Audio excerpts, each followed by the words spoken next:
So hello everyone, welcome in this video. इस video में हम डिस्कस करते हैं कि लास्ट कुछ ट्रेड और आज की एनालिसिस। सबसे पहले ये आपको चार्ट दिख रहा होगा। सबसे पहले हमारे पास चार्ट है डेली चार्ट। ठीक है, यहाँ पे BTC का 1 डे चार्ट है। ठीक है, और इसके बाद नेक्स्ट चार्ट जो हमारा बीच में वो 4 आवर का चार्ट है। ठीक है, 4 घंटे की एक कैंडल होती है, 4 घंटे 4 आवर की एक 1 कैंडल है। ठीक है, और उसके बाद जो है वो 1 आवर की कैंडल एक। ठीक है, 1 आवर चार्ट है अपने पास। ठीक है, जो 3 चार्ट हम अभी देख रहे हैं, उसके बाद हम छोटे टाइम पे भी फिर देख लेंगे इसको। अभी जो सीन है, आप देखोगे कि ये पिछले 3 दिन से मतलब ये रेड फॉल हो रहा था इन 3 दिनों में, और जो ये सेकंड डे फॉल हुआ था उसमें से 50% रिवर्स हो गया। ठीक है, उसके बाद फिर तीसरे दिन फॉल होने की कोशिश, उसमें भी ये 35% 40% ये रिवर्स हो गया था और बाकी रेड कैंडल थी। ठीक है, तो उसके बाद क्या हुआ कि इम्पोर्टेंट स्पॉट के पास तो ये पहुंचा ही हुआ है ना, और वहां से स्पॉट लेने की कोशिश तो करे, क्योंकि वन वे इतना दूर से आ रहा है तो वन वे ब्रेक तो नहीं करेगा अगर नीचे भी जाना है तो। यहाँ पे कुछ टाइम स्पेंड करेगा और फिर ये फॉल कर सकता है, और या फिर ये वापस ऊपर की तरफ उठ सकता है ना। तो ये अपना व्यू होता है। तो अभी हम अगर अभी हम अपना व्यू देखें इसमें, तो हमारे पास हमारा क्या व्यू बनता है। देखो, पहली बार सैटरडे संडे को ज़्यादा वॉल्यूम होता नहीं है। ठीक है, सैटरडे संडे को छोटी छोटी कैंडलें बनती हैं ज़्यादातर। कई बार होता है कि इवनिंग टाइम थोड़ा वॉल्यूम आ जाता है, but most of the time जो है कि छोटी कैंडल ही बनती है, ज़्यादा वॉल्यूम आता नहीं। उससे पहले ये 3 दिन से नीचे गिर रहा था। ठीक है, 50% 40% पुल बैक भी आ रहा था उसमें, बट फिर भी नीचे इतना सपोर्ट तक आया और बाद में ये कैंडल ने रिवर्स किया और वो क्लोज हुई। उसके बाद वो हम टॉप को ही होल्ड कर रहे हैं, टॉप लेवल पर ही होल्ड कर रहे हैं। अब सिंपल सी बात है कि अगर ये 2 दिन का जो हाई और लो बनकर बैठा है, जो साइडवेज मार्केट है, चलो उसको छोटे टाइम देखते हैं। कल का अगर देखें तो कल का ये था, देखो 4 आवर चार्ट में इस जोन के अंदर घूम रहा था। ठीक है, ये छोटा सा बॉक्स है हमारे पास। ठीक है, छोटा सा बॉक्स है, उसमें घूम रहा था। आज भी वहीं पे ओपन हुआ, और थोड़ा ऊपर नीचे करने के बाद फिर ऊपर को जैसे मैं बोला कि इवनिंग को थोड़ा वॉल्यूम आता है, तो इवनिंग टाइम ये थोड़ा ऊपर गया। ठीक है, बाद में फिर वो फेड हो गया जो मूव आया था, तो फिर वहीं पे अभी चल रहा है। ठीक है, तो मतलब ये यहाँ कहीं घूम रहा है अभी। तो हमारे पास ये इतना एक एरिया है, इसमें से कहीं ब्रेकआउट अपसाइड मिलता है तो अप जाएगा, वरना ये फिर से नीचे को इस लेवल को टच करेगा और फिर हो सकता है आने वाले टाइम में इससे भी फॉल कर दे। ठीक है, तो ये पॉसिबिलिटी बनती है। अभी हम इसको कम टाइम में समझने की कोशिश करते हैं कि हो क्या रहा था। अब आज का ट्रेड देखते हैं पहले तो, इसी डेली चार्ट इसी 1 आवर और 4 आवर चार्ट में ही हम समझते हैं।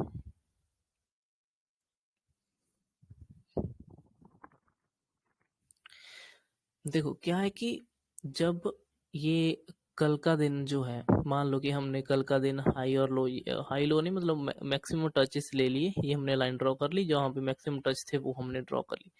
कल जब ये लास्ट में नाइट टाइम ये ब्रेकआउट होने की कोशिश हो रही थी, ऊपर तक यहाँ तक गया, बट वापस रिवर्स हो गया और क्लोजिंग फिर उसके अंदर ही हुआ। ठीक है, इस जोन के अंदर हुआ, मीन्स कि इसके जोन के बाहर क्लोजिंग नहीं आ रहा। ठीक है, तो अंदर ही क्लोज हुआ। उसके बाद रात को ओपन हुआ।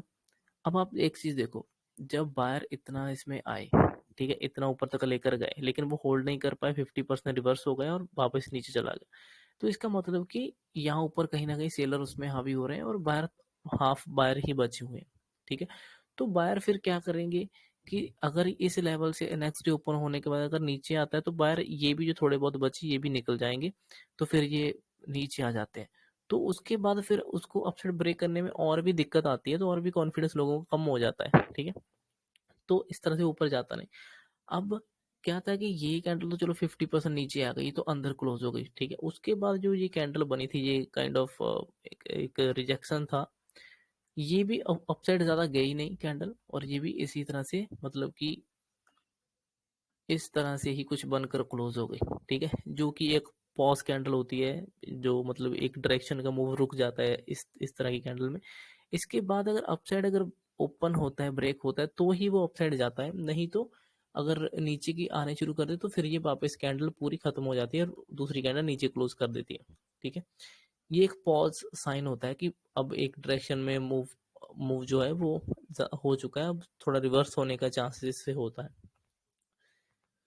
तो अगर इस हिसाब से देखें तो आपको दिखेगा कि इसके नीचे ट्रेड होना शुरू हुआ तो रेड कैंडल देखने को मिली जो कि इसके बॉटम पे टच करा।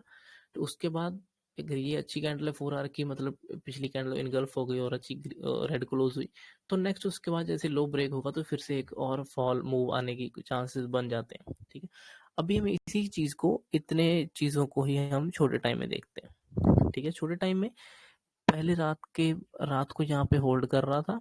ठीक है, दिन में फिर इसने ये एक मूव सा बनाया। ठीक है, अपसाइड जा नहीं पा रहा था, छोटी छोटी कैंडल क्लोज कर रहा था एक 1 आवर चार्ट में। उसके बाद नीचे ब्रेकडाउन हुआ इस ट्रेंड लाइन का छोटी सी, उसके बाद हमें यहाँ पे एक एंट्री, एक छोटा सा स्टॉप लॉस, क्योंकि हमें पता है कि ये नीचे वाला लेवल को टच करने जाएगा अगर ऊपर नहीं जा रहा। तो जब ये ट्रेंड लाइन ब्रेक हो गई तो नीचे वाला ट्रेड शुरू होता है, तो फिर ये नीचे टच करने आया। ठीक है, टच टच करने तक ही हमारा टारगेट होना चाहिए, क्योंकि उसके बाद वो जाएगा नहीं जाएगा वो थोड़ा कंफ्यूज कर देता है। तो ये एक अच्छा टारगेट था इसमें डाउन साइड के लिए। 1 आवर चार्ट है ये। ठीक, मैं छोटे टाइम फ्रेम में दिखाऊंगा। तो उसके बाद जब देखो, अब उसके बाद देखो क्या हुआ। उसके बाद ये नीचे वाला लेवल जो है, ये हमारे पास ये लास्ट सपोर्ट ये बनेगी, है ना, यहाँ कहीं। और उससे पहले ये सपोर्ट बनती है हमारे पास। ठीक है, अब ये 1 2 3 4 5 6 7, अगर ये 7 candles red back to back बनाकर आया तो आपको नहीं लगता है कि ये इस लेवल को ब्रेक करना थोड़ा मुश्किल है, क्योंकि ऑलरेडी स्ट्रेच हो चुका है प्राइस। ठीक है, तो उससे क्या है कि फिर हम यहाँ पे प्रॉफिट अपना सेलिंग का बुक करते हैं। ठीक है, उसके बाद हम वेट करते हैं कि ये यहाँ पे करता है क्या। देखो वापस प्राइस रिवर्स करके वापस अंदर आ गया उसी जोन के। तो जब अंदर आता है तो फिर उसके चांसेस यही होते हैं कि वो फिर से ऊपर के लेवल को टच करने जाएगा, है ना। तो यहाँ पे एक बाइंग ट्रेड हो सकता है, अगर मानो आपने ये सेलिंग ट्रेड नहीं किया, लेकिन आप ये बाइंग ट्रेड तो कर सकते थे। इससे तो आप देख सकते थे कि इवनिंग टाइम में वॉल्यूम आता है मार्केट में। ठीक है, तो ये अब इवनिंग टाइम ही था ये वाला, तो इसमें ट्रेड हो सकता था। इसमें क्या है कि इसने फेक ब्रेकडाउन दिया है इस लेवल का, इस इंपॉर्टेंट लेवल का फेक ब्रेकडाउन हुआ, कह सकते हैं। उसके बाद ये वापस अंदर आया प्राइस और फिर अपसाइड के लिए चला गया, है ना। तो ये चीजें हम देख सकते हैं इसमें। अभी मैं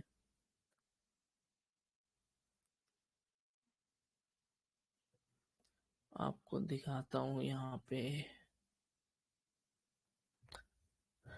ओके, मुझे लग रहा है इसमें दिखा।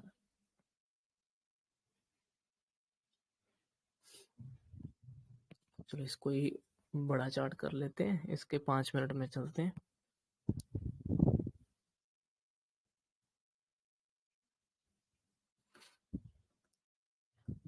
देखो ये सिंपल सा था, यहाँ पे मार्केट ओपन हुआ।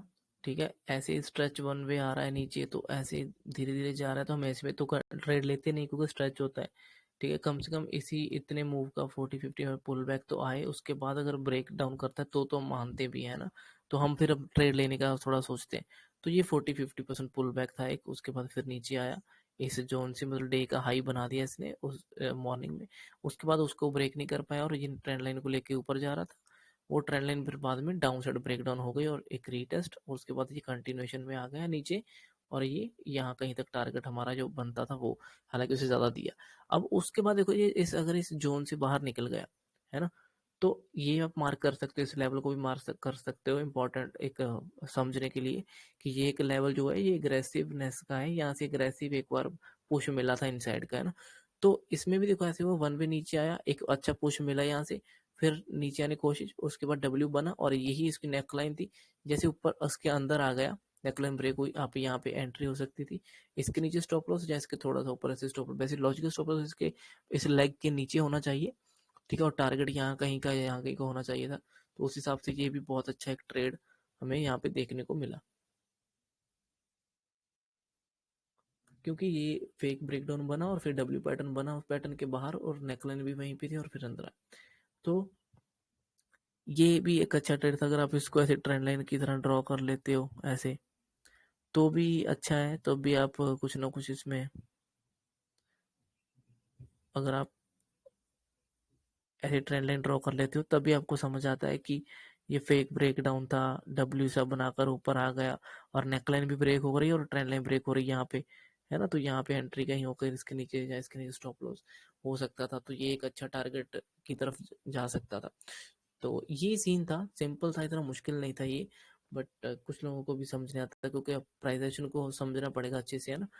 तो ज्यादा कुछ खास नहीं था। अब मैं आपको एक बार थोड़ा डेली चार्ट भी दिखा देता हूँ। ये डेली चार्ट है ना। और डेली चार्ट में सिंपल सी बात है कि अगर मान लो बड़ी ग्रीन कैंडल बनी और ऊपर से कितनी विक आ गई, विक आने के बाद क्या है कि हमें ये थोड़ा सा माइंड में आ जाता है कि जा तो ये अब दो रेंज आ गई, ठीक है, मार्केट के पास। एक तो ऊपर की रेंज ये वाली विक वाली, एक है ये बॉडी वाली। अब मार्केट अगर बॉडी में आ गया तो बॉडी वाले में ट्रेड करेगा और रेंज में, अगर विक में ऊपर साइड आता है तो ऊपर वाले रेंज में ट्रेड करेगा। फिर उसके बाद वो आने वाले टाइम ब्रेक करता है, जहाँ ऐसे नीचे होल्ड करके फिर नीचे में ट्रेड करता है वो ब्रेक करके। तो ये सीन हो सकता था, अच्छा मूव भी मिल सकता, बट अगर देखा जाए तो अभी सैटरडे संडे था, तो सैटरडे संडे में तो कुछ बड़ा मूव होता नहीं है, तो फिर उस हिसाब से हम समझ सकते हैं कि ये छोटा ही मूव था इसमें। बट इंट्राडे के लिए एक बीच में अच्छा मूव ये देखने को मिला। दोनों साइड एक ठीक ठाक सा मूव था। छोटा मूव मतलब छुट्टी है तो सैटरडे संडे है तो उस हिसाब से तो 400-500-700 का मूव भी आए तो अच्छा है। तो ये एक ब्रेक डाउन था, इसके ऊपर एंट्री, इसके ऊपर स्टॉप लॉस रखते तो तब भी हमें यहाँ तक कहीं का 500 का मूव मिला, 500 पॉइंट और अराउंड 500 पॉइंट का। और 3.4 के करीब हमारा टारगेट था। फ्लो में चले गए तो बहुत भी हो सकता है 800-900 पॉइंट का फॉल 1:6, बट ठीक है, हम जितना टारगेट रखे उतना ही कि हम प्लान करते हैं। अगर ये देखें तो इसमें वही 200-250 पॉइंट का अगर रिस्क रखते हैं तो टारगेट के लिए ये हमारा 600 पॉइंट प्लस, ये भी 2.5 से ज़्यादा मिला है ना। उसके बाद तो ये फ्लो में ब्रेक भी हुआ, तो मूव तो काफ़ी बड़ा ऊपर तक गया है 1300-1400 पॉइंट तक का। बट ठीक है, जितना हम कैप्चर कर पाए अपने टारगेट के हिसाब से उतना ही काफ़ी। मैं तो कहता हूँ देखो कि अगर आपका ट्रेड चल गया, ठीक है, मान लो आपने यहाँ से लिया, ये स्टॉप लॉस था, आपका ट्रेड चला, आपका अगर यहाँ पे 1:2 बन रहा है, आप बुक करना तो कर सकते हो।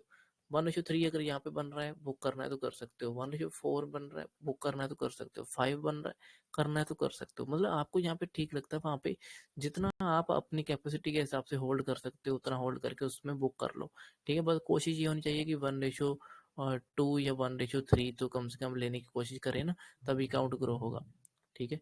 सो यही है इस वीडियो में। आई होप आपको समझ आया। अब देखते हैं आगे, आगे का जो सीन है वो मैंने आपको बता दिया है कि ये 2 दिन से होल्ड कर रहा है। इसके ऊपर नीचे का हम एरिया मार्क जो करके रखेंगे, ये इसका बॉटम और ये अपसाइड एरिया। तो उसके बाद देखते हैं किस साइड ब्रेक देता है, अपसाइड या फिर डाउन साइड। जिस साइड ब्रेक देता है हमसे उस हिसाब से जैसे देखो ये रेंज थी, ठीक है, रेंज ब्रेकआउट हुआ, ठीक है, और एक एक तरह का रीटेस्ट हो रहा है।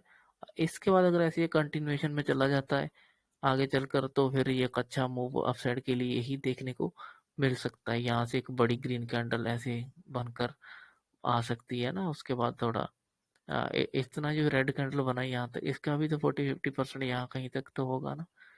तो उस हिसाब से यहाँ कहीं तक तो जाने की कोशिश कर सकती है। तो ये मूव है, ठीक है। सो आई होप आपको समझ आया होगा। Thank you so much for watching this video guys, bye.